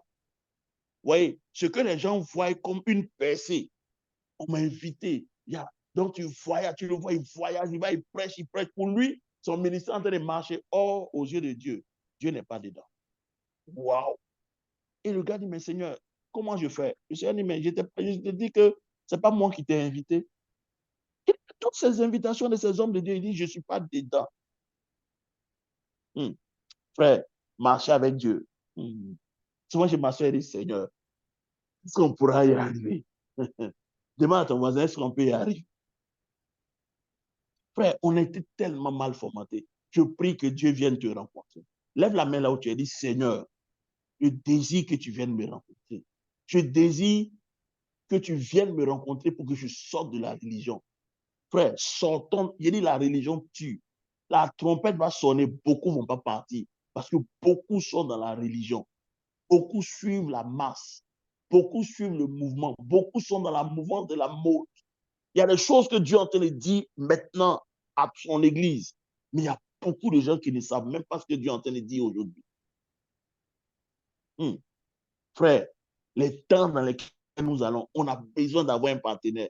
Tu as besoin d'avoir un partenaire. Et on va terminer ce soir en lisant de Samuel. Vous allez voir dans le livre de Samuel, il y a une histoire qui s'est passée. Dans 2 Samuel 6, verset 11. La Bible parle ici de David qui est allé chercher l'arche de l'Éternel. 2 Samuel 6, verset 11. Est-ce que quelqu'un me suit ce soir? Frère, l'hôtel que Dieu veut que tu bâtisses, ce n'est pas un petit hôtel. En fait, c'est l'hôtel même sur lequel tu vas déposer ta vie. Parce qu'en fait, Dieu ne cherche pas ton argent. Il y a une seule chose que Dieu cherche, c'est toi. Oh, dis à ton voisin, Dieu te cherche. C'est pourquoi il dit, mon fils, donne-moi ton cœur. Il n'a pas dit, mon fils, donne-moi ton argent. Donne-moi ton cœur. Parce que Dieu sait qu'un homme qu'il a eu, c'est fini. Il n'y a pas quelque chose que Dieu va te demander que tu vas dire non. Or, c'est à ce niveau-là que ça ne marche pas dans nos vies. Beaucoup de gens, on peut dire, j'aime Dieu, Seigneur, je t'aime, tu pleures, tu chantes, mais quand Dieu dit, OK, j'arrive, regarde, regarde ton cœur, regarde ça là, je veux ça, donne-moi ça, dépose ça à l'hôtel, tu dis, Seigneur, vraiment, je t'aime, mais là, je me... Seigneur, vraiment, je t'aime, mais toi-même, tu disais que ça là, c'est trop fort. Et laissez le gars là, non, non, Seigneur, toi aussi, non, non, non, non. Non, Seigneur, toi-même, tu disais que je t'aime. Mais Dieu dit, mais attends, moi, je me rappelle, je m'étais fiancé avec une Congolaise. Ma première fiancée avant ma femme, c'était une Congolaise. Et un jour, j'étais en train de prier dans un programme. Puis Dieu me dit, fils, ce n'est pas elle, patate. J'ai dit, quoi? Mon cœur s'est brisé. Il dit, appelle-la et puis tu dis que ce n'est pas elle. Waouh, comment j'ai fait? On s'est habitué, on s'est amouraché. La dame, elle est rentrée au pays, elle doit revenir en Côte d'Ivoire. Moi, je suis en train de chercher l'argent, faire tout pour aller au Congo, aller voir ses parents, payer d'autres. Mon frère, Dieu vient là et puis il arrête le procédé. Pas, je ne suis pas dedans. Dans ce que tu es en train de faire, je ne suis pas dedans. Frère, mon cœur mort.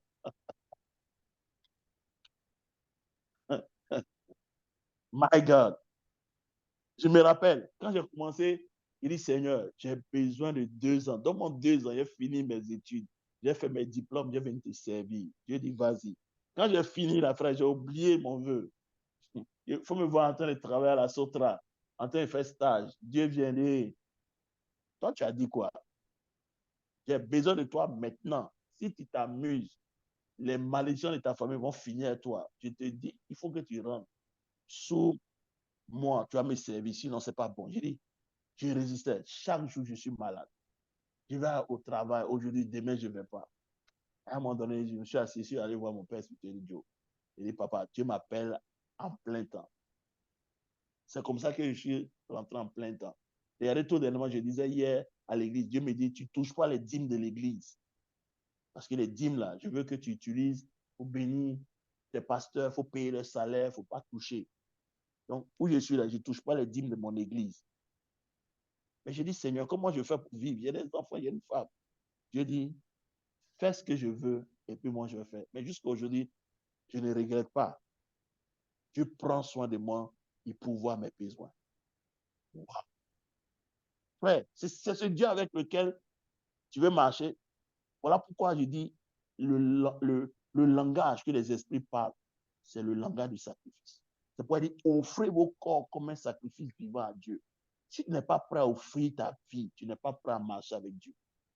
Je te dis, parce que tout ce que vous appelez réussite là, puis en fait, ce n'est pas une réussite à ses yeux. Je vous dis la vérité, ce n'est pas une réussite aux yeux de Dieu. Parce qu'il t'a créé, il te connaît avant toute chose.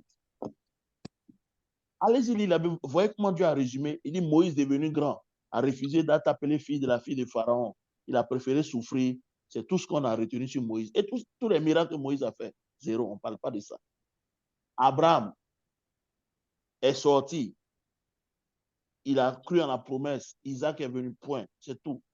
Et on dit, tous ceux dont ils n'ont pas réussi, tout ce qu'ils ont eu là, ce n'était pas encore ça. Aïe, j'ai dit, mais attends, Dieu même sait comment il résume la vie des gens. Frère, je te dis, le jour où tu vas découvrir et que tu vas rentrer dans son plan, c'est là ta vie va commencer à compter. Sinon, maintenant, là, que tu n'as pas découvert Dieu et son plan pour ta vie est encore en parenthèse. Dieu te gère. Frère, vous dites, beaucoup vont aller au ciel et puis vont avoir des larmes aux yeux. Est-ce que tu sais que, frère, au ciel, tu risques même de ne pas voir Jésus pendant toute l'éternité. Que les gens vous disent la vérité, hein, cette histoire-là. C'est pourquoi j'ai dit aux gens, ce n'est pas nous qui avons donné notre vie à Jésus. Quand tu viens à Jésus, là, il te donne sa vie d'abord. Ça, c'est le premier point. Tout chrétien qui vient à Jésus reçoit la vie éternelle. Et cette vie-là a pour but de faire quoi? De reproduire Christ en toi.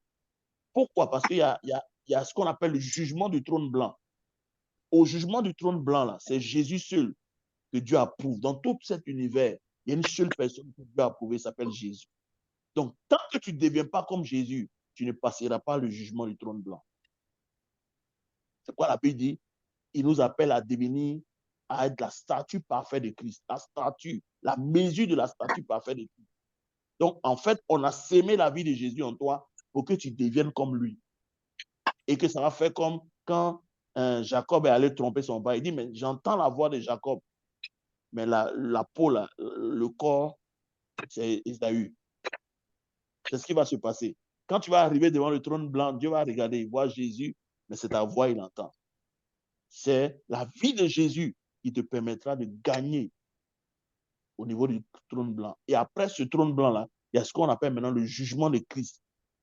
Le jugement du trône de Christ. Ça, ce n'est pas un jugement pour te condamner, mais c'est pour un jugement pour maintenant nous récompenser. Parce que, numéro 2, avec la vie qui est en nous, plus on est transformé, Dieu nous utilise maintenant pour faire certaines œuvres.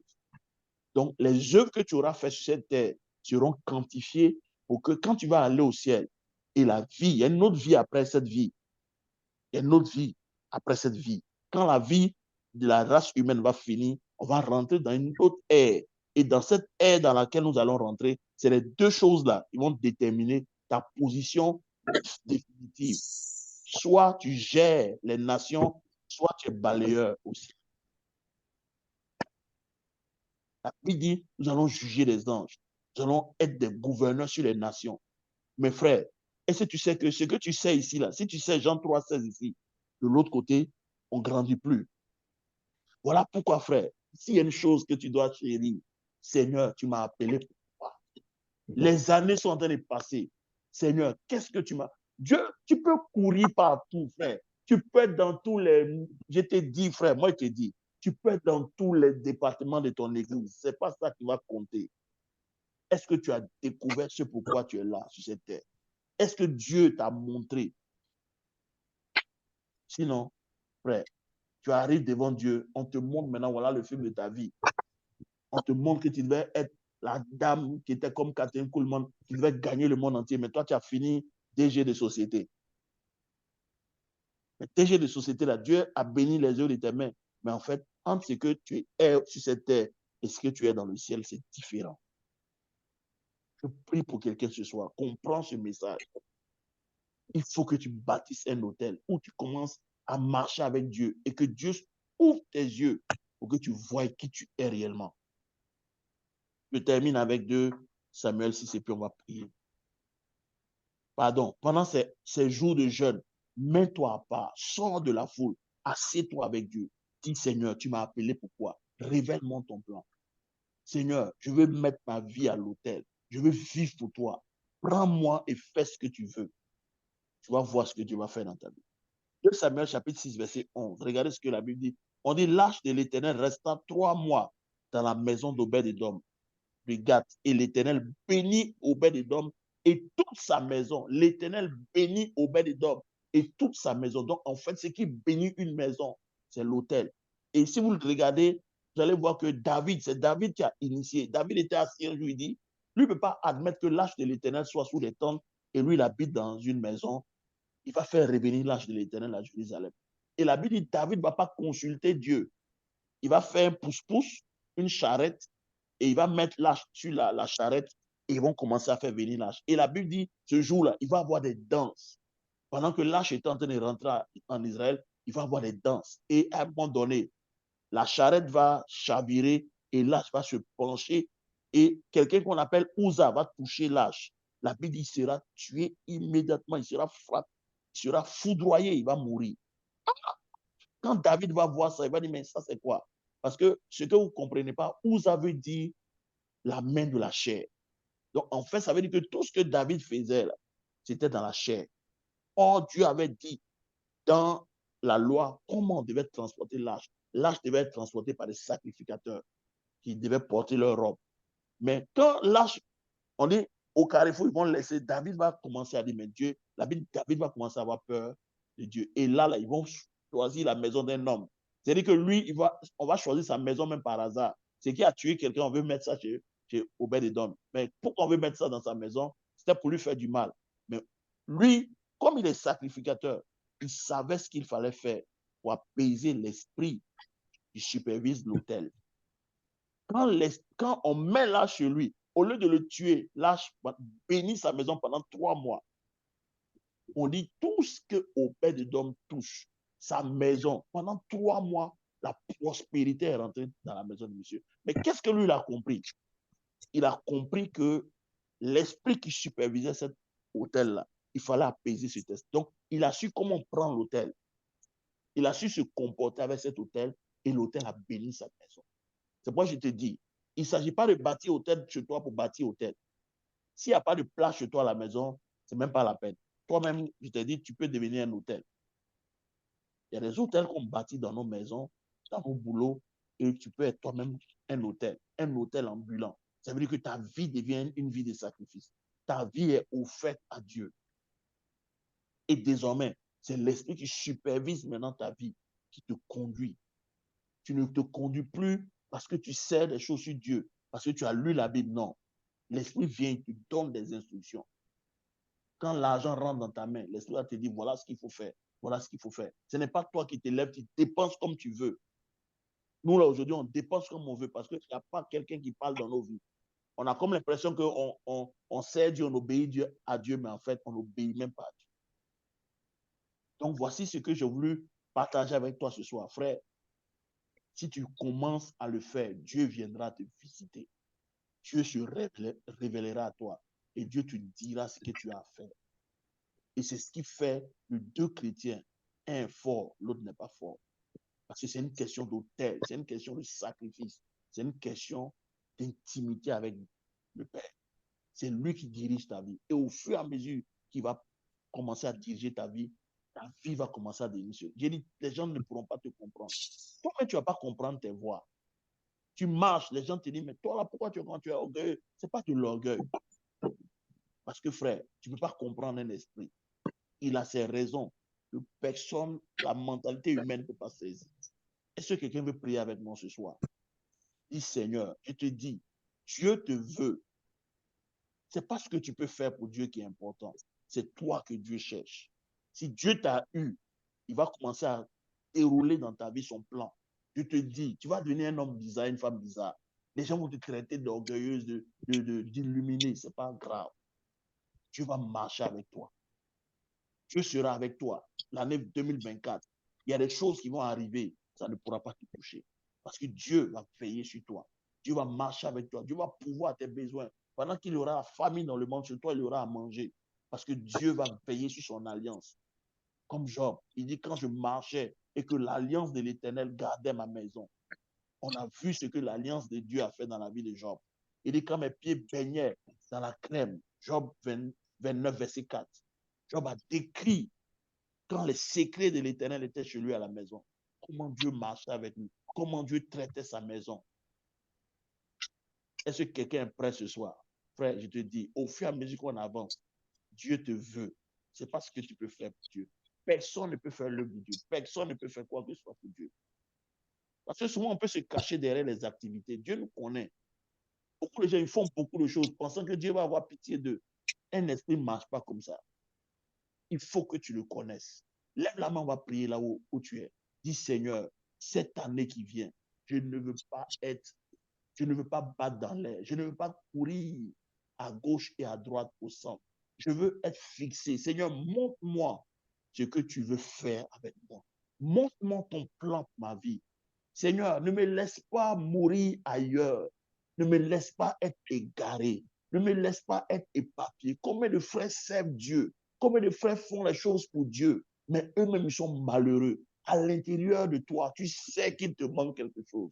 À l'intérieur, tu sais qu'il y a quelque chose qui te manque. Ta joie n'est pas parfaite parce que Dieu met ça dans ton cœur pour te pousser encore à aller de l'avant avec lui, pour te pousser à le chercher, pour te pousser à aller en profondeur. Parce que frère, Dieu veut que tu ailles en profondeur avec lui. Je parle à quelqu'un ce soir. Dieu veut que tu ailles en profondeur. C'est pourquoi il y a comme une insatisfaction dans ton cœur. Mais en fait, c'est pour te pousser à chercher plus Dieu. C'est pour te chercher à aller au-delà des efforts que d'autres font. Parce que frère, il va de ta vie, il va de la vie des gens qui sont autour de toi, il va même de ta génération. Parce que quand tu auras trouvé Dieu, tu deviendras un centre d'opération du Saint-Esprit. Tu deviendras une solution pour plusieurs générations, frère.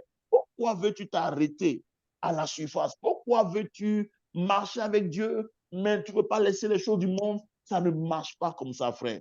Dieu te veut et ça va demander des sacrifices. Parce que ceux qui marchent avec Dieu sont des gens de sacrifice. Tu n'es pas prêt à faire des sacrifices avec Dieu, tu n'es pas prêt à ce que Dieu se révèle à toi. Parle à Dieu ce soir. Dis Seigneur, me voici, voici ma vie. Prépare-moi pour l'année 2024. Seigneur, détruis dans ma vie tout ce qui conteste avec ton esprit. Parle à Dieu. Ouvre ton micro et puis on va prier. Ouvre ton micro, on va prier ce soir. Rabasakata. Robasakata lama santa labaya. Prie le Seigneur, prie le Seigneur, prie le Seigneur avec moi ce soir.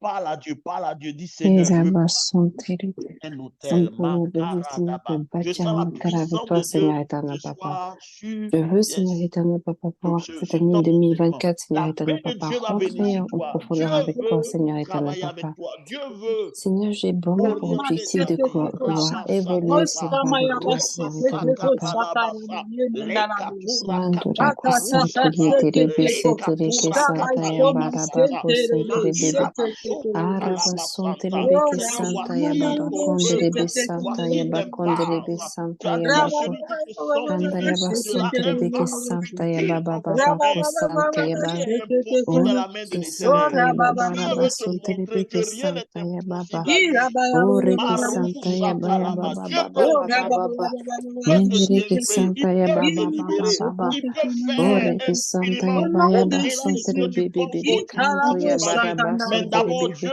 veut Santa ta vie. Mando Dieu Reke Sete veut que tu te Yabikata lèves, Yatoreke Santa Yababa tu te lèves Ereke pleinement à Santa son plan, Yababa que tu Baba rentres Baba pleinement dans Kondere sa Be pensée, Santa que tu Yababa télécharges sa Ondere pensée Be pour toi. Sendere Bebe Les Bika Sontere Be Shadabasata, Santa les Yababa Kosata. Kondere Il y Ke a des Santa choses à laisser Ore avant Bika qu'on entre Santa dans la nouvelle Yababa année. Il y a des choses Onda à Yaba laisser. Il y a Santa des choses Yabaro que Ke Dieu Sentere veut Bebe Bebe changer et que je changer puisse en toi, habiter avec toi, changer dans ta Seigneur. pensée, Que je changer sois, dans ta Seigneur vie, éternel, changer papa, dans ton cœur. Que toi tu sois rien ici, à pour lui. papa, Dieu ne veut pas te à partager écouter, avec Seigneur quelqu'un éternel, papa. d'autre. Dieu ne veut pas te Moi, mon partager colère, Seigneur avec le éternel, monde. papa. Dieu ne veut pas te Mandori, partager. Kesindere, Ce Bébé, soir, prends Kassandaya, l'engagement papa. pour dire à Seigneur, je Dieu, prends l'engagement ma avec toi, vie Seigneur. sera un sacrifice. Ma vie sera un Ma autel. vie Ma sera un vie, je veux la sacrifice. Ma consacrer à vie toi. sera Fais de un ma vie ce hôtel. que tu veux. Fais de ma vie Montre-moi ce que ton tu plan veux, pour ma Seigneur vie. éternel, papa. Révèle-toi, Montre-moi ô ton Seigneur. plan dans ma vie. Rabashakatala. Révèle-moi, Seigneur. Les Kunkalama Andaya Santa. Le monde basundere dans lequel beke nous sommes, frères, santaya nous sommes bakondere entrés dans bebe. un temps de confusion. Andore Il y ke a la confusion santaya bata dans badore l'église. Il y a santaya la baba. confusion dans le corps Kore de Christ. beke Mais Dieu veut santaya te baba parler baba de manière baba. personnelle. Il veut te E montrer qu'il est kandaya ton baba Dieu. baba. Il veut Kore satisfaire ke ton cœur. santaya Il baba veut te donner un bakosi. témoignage. Il Andaya veut baba être baba vivant dans baba. ta vie. Il veut Bebe bebe démontrer au bebe travers de bebe ta vie bebe bebe bebe il est bebe. réel, qu'il n'est pas Andaya mort, baba qu'il baba. est vivant, afin que Oh, les gens voyant ce que Dieu est en train de faire de ta vie, ça va Sante ranimer leur cœur, ça yebika va soto ranimer leur vie. yakura Ils bakundere croiront bebe. encore en Dieu. Prie le Seigneur ce soir. Dis Seigneur, fais de ma vie un autel. Je Seigneur, fais de ma vie décide, un hôtel, Seigneur, Seigneur, papa, oui, je décide, d'initier le Seigneur, processus, de d'initier le bâtir cet hôtel. processus, Seigneur, nous avons de besoin de bâtir toi cet hôtel, dans ces Seigneur. temps qui viennent. Ces Dans ce temps temps qui difficiles vient, sont Seigneur, au-devant éternel, de nous. Nous papa. savons Oui, qu'aucun homme, par sa sagesse, par son oui, intelligence, ne oui, pourra percer dans ce monde qui vient, dans ces temps qui oui, arrivent, Seigneur. Nous avons besoin oui. que tu marches avec nous. Nous avons besoin que tu Amen. nous soutiennes. Nous avons besoin Seigneur, que que tu tu nous sois à nos soutiennes, côtés, Seigneur. Seigneur, pour nous aider Oui, à traverser ces temps difficiles qui viennent, ces temps où les démons, où Satan et son armée va, oh Seigneur, envahir cet univers pour faire des choses qui ne sont pas la gloire de ton nom. Seigneur, personne ne pourra résister à cette vague d'impureté, à cette vague de péché, à cette vague de corruption, à cette vague de mort qui va prendre l'atmosphère. Seigneur, mais ceux qui te connaîtront agiront avec fermeté. Seigneur, Amen. donne-nous de te connaître, donne-nous d'aller en Donne-nous de te profondeur. connaître, Prie Seigneur, le d'aller Seigneur, en s'il te plaît. Dis profondeur. au Seigneur qui te donne d'aller en profondeur. Si la Mais Bible dit Jésus dit donne-nous, celui qui Seigneur, voudra en sauver profondeur. sa vie la perdra, mais celui qui perdra sa vie à cause de moi va la retrouver, La frère. gagnera. Amen. Je te dis Amen. la vérité, il y a des miracles que tu vas expérimenter, mais c'est des miracles mensongers. Satan est capable de te donner un miracle. Il va même t'éloigner loin de Dieu. Je te dis la vérité. Prie le Seigneur ce soir. Parle à Dieu. Dis Seigneur, pendant ce moment où nous sommes en train de préparer la nouvelle année, je veux avoir une rencontre avec toi. Seigneur, rencontre-moi, rencontre-moi. Je vous assure, frère. Dans Ésaïe chapitre 6, Ésaïe prophétisait déjà depuis le chapitre 1 jusqu'à ce qu'au chapitre 6, Dieu se révèle à lui. Ésaïe voit que ses lèvres sont impures. Tu prophétises du chapitre 1 jusqu'au chapitre 5. Mais au chapitre 6, Ésaïe dit, le jour de la mort du roi Osias, j'ai vu l'Éternel. Et frère, tout a changé parce que frère, je vous dis, le monde immortel, le monde invisible, a sa manière de voir la vie des gens sur cette terre. Beaucoup se croient des hommes de Dieu, beaucoup se croient dans la vérité, mais quand l'esprit te montre certaines choses, tu sais, frère, je t'assure, tu sais que tu n'es pas prêt. Tu sais que, frère, entre la réputation que les hommes ont de toi et ce que Dieu a de toi, tu fais la différence en même temps. Tu sais que tu n'es pas prêt. C'est pourquoi, frère, il faut prier cette année, que Dieu te visite, que Dieu te rencontre, je t'assure. C'est la rencontre avec Dieu qui établit dans la vie d'un homme la norme. Tant que Dieu ne t'a pas rencontré, tu vas penser que tu es bien, tu es ceci. Mais quand Dieu va venir, tu vas te voir tel qu'il te voit. C'est pourquoi la Bible dit, c'est par sa lumière que nous voyons la lumière. Si Dieu ne t'a pas fait lumière, les gens pourront t'acclamer. Tu peux être sur toutes les affiches dans le monde, mais Dieu ne te connaît pas. Tu peux même chanter à l'église, faire tout. Dieu va te dire, je ne te connais pas. Mais c'est cette rencontre-là qui détermine la vie des gens. Parce que tu vas te rendre compte que ce que les gens appellent la réussite sur cette terre, le monde des esprits ne considère pas comme la réussite. Quand ils ont croisé Esaü, ils n'ont même pas, Esaü, déjà on l'appelait prophète des nations. Mais quand le monde des immortels le rencontre, il se présente à ce monde-là comme quelqu'un qui a des lèvres impures. Frère, je vous assure, si quelqu'un sur cette terre disait à Esaïe, pendant qu'il prophétisait que ses lèvres étaient impures, il n'allait pas croire. Mais c'est le monde des esprits, c'est la lumière que Dieu fait qui pousse Esaïe à se voir tel qu'il est. Frère, il faut que Dieu t'aide à te voir tel que tu es, là où tu te trouves, afin que Dieu t'éclaire et que ta vie connaisse l'accélération en cette fin d'année, pour l'année qui vient, frère. Dieu va commencer à travailler en toi. Dieu va commencer à te briser, à enlever de ta vie tout ce qui n'est pas la gloire de son nom. Dieu veut faire de toi un hôtel ambulant, un hôtel qui transporte sa gloire, un hôtel, quand il arrive quelque part, les vies sont changées, les démons sont secoués, les princes sont secoués, les territoires sont secoués. Quand tu vas rentrer dans un territoire, ils vont savoir que quelqu'un est rentré dans ce territoire parce que tu vas transporter la divinité, tu vas transporter Dieu, tu vas transporter la gloire de Dieu, tu vas transporter la présence de Dieu avec toi. Rabashaka, parle de Dieu ce soir. Que Dieu fasse de nous des êtres différents. Que Dieu fasse de nous des êtres différents. Que Dieu fasse de toi quelqu'un de différent dans ta génération. Que Dieu t'utilise à montrer le chemin. Que ta vie devienne une lumière, un panneau indicateur. Prie le Seigneur ce soir.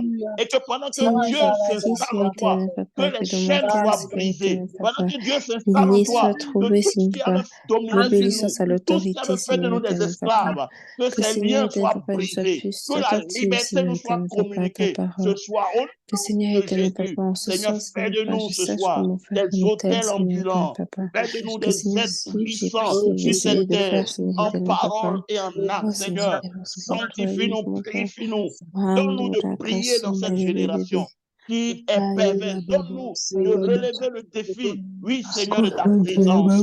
Rabasso Katalabaya. Parle en langue ce soir. Est-ce qu'on peut ouvrir nos micros et parler en langue ce soir? Rakatarabasanta, Lekusatalabaya, Rakatarabasanta, Lekuntabarabata. L'esprit va commencer à te donner des instructions. L'esprit va commencer à te donner. Tu vas connaître la pensée de Dieu. Tu vas connaître le plan de Dieu pour ta vie. Tu ne marcheras pas comme les autres. Dieu va t'orienter. Dieu va te prendre par la main. Il va te conduire vers les eaux perdues. Il va te conduire vers le succès. Il va te conduire. Il va commencer à te défendre. Tes adversaires vont devenir tes adversaires. Tous ceux qui vont s'opposer à toi, Dieu s'opposera à eux. Il préservera ta maison. Même dans la guerre, il va préserver ta maison. Dans la famille, il va préserver ta maison. Dans les moments difficiles, il va préserver ta maison. Il va changer ta maison, changer ton mari, changer tes femmes, changer tes enfants. Il est capable de le faire. Merci Seigneur pour ce temps que tu nous as permis de passer dans ta présence. Seigneur, nous t'appartenons. Prépare-nous pour cette grande année 2024. Prépare-nous Seigneur. Prépare nos cœurs Seigneur.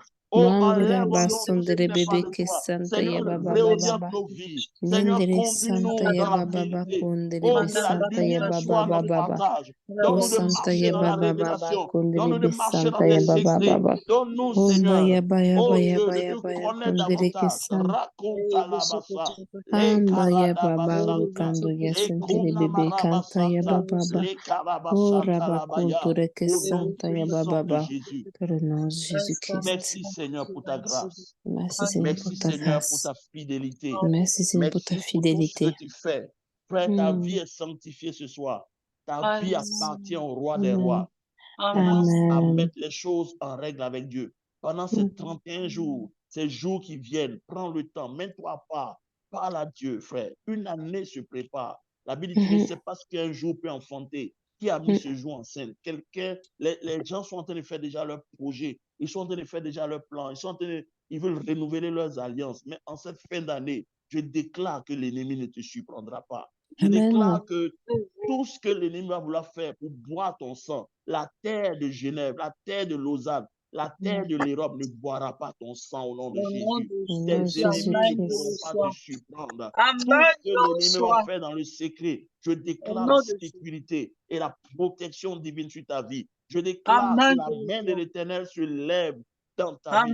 Tes ennemis sont dispersés. Je déclare que Dieu te montre son alliance. Dieu te montre, Dieu te donne accès à des secrets qui vont faire dans ta vie la différence. Je déclare en cette nouvelle année qui arrive, l'ennemi ne te surprendra pas. La disette ne sera pas ton partage. L'Éternel t'accorde la prospérité divine. L'Éternel t'accorde la prospérité divine. Il couronne une année de faveur et de grâce.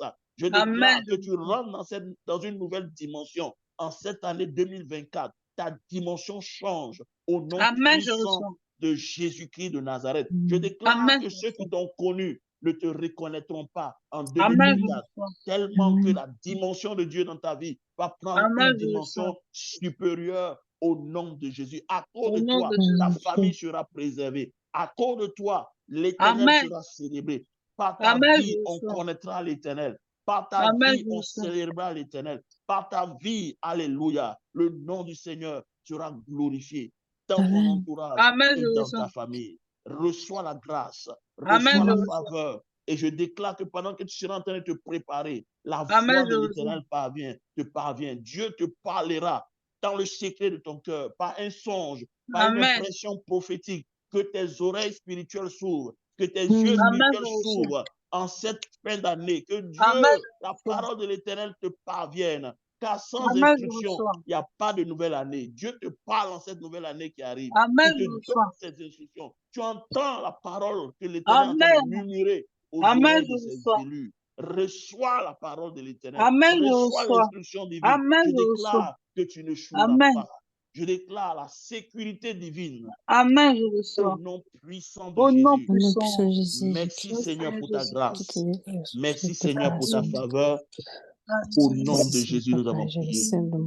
Amen, amen, amen, amen, amen. Voilà, que Dieu vous bénisse abondamment. Et je le disais, on va reprendre, normalement, on reprend le 8 janvier. Parce que lundi prochain, c'est Noël. Je vous laisse vous reposer, fêter en famille. Et puis le lundi qui va suivre, c'est le 1er janvier.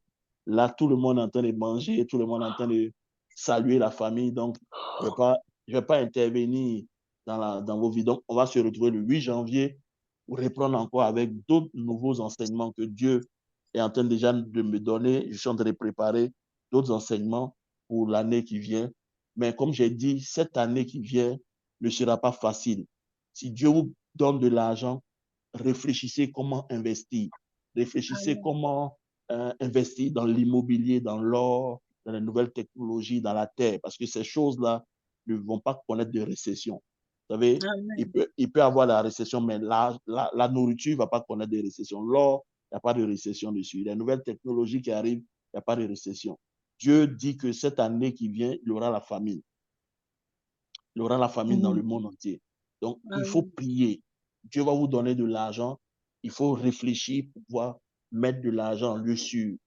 Dans les temps difficiles, vous allez utiliser. La Bible dit, quand il y a eu la famine en Israël, en Égypte, Jacob avait de l'argent pour envoyer ses enfants acheter la nourriture en Égypte. Donc, Dieu va permettre qu'on ait de l'argent encore. Mais c'est la stratégie. Il faut prier que Dieu illumine tes yeux pour que tu saches. Parce que Dieu ne parle pas en vain. Il parle pour nous préserver, pour nous avertir de ce qui arrive.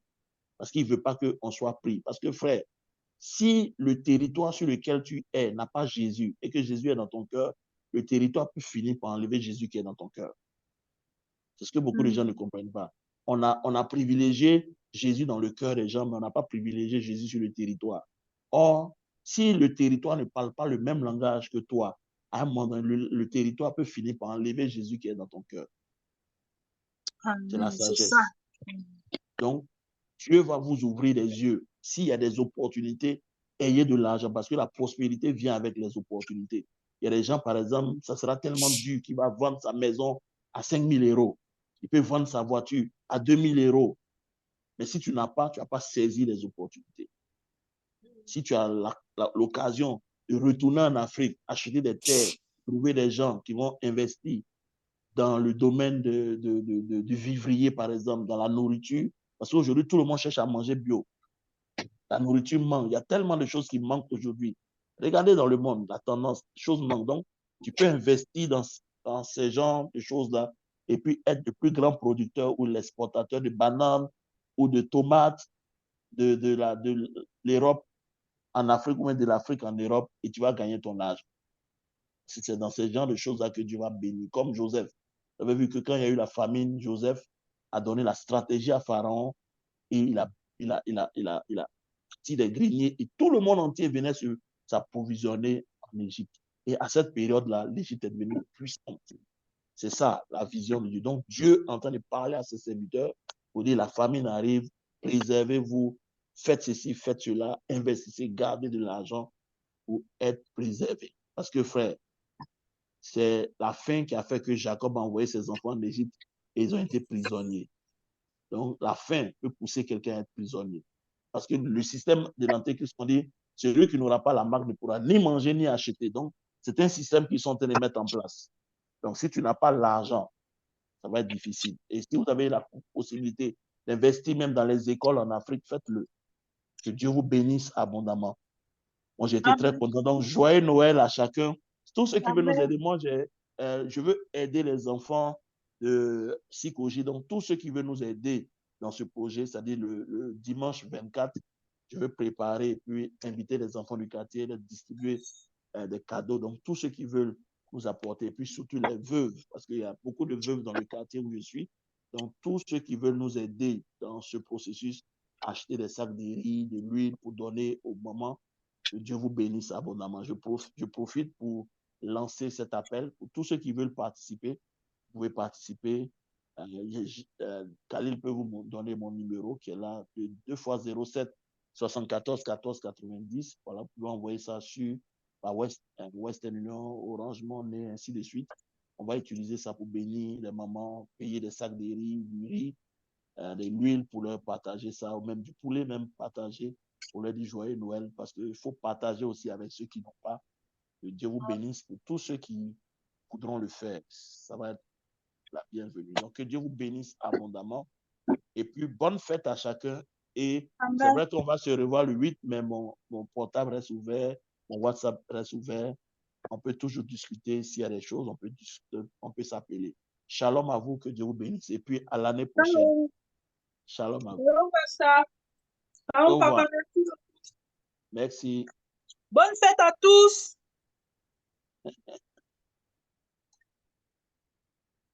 Merci beaucoup, ma sœur. Merci. Amen. Shalom à tous. Amen. Merci. Salut. Ciao. Bonne fête à tous. À vous également.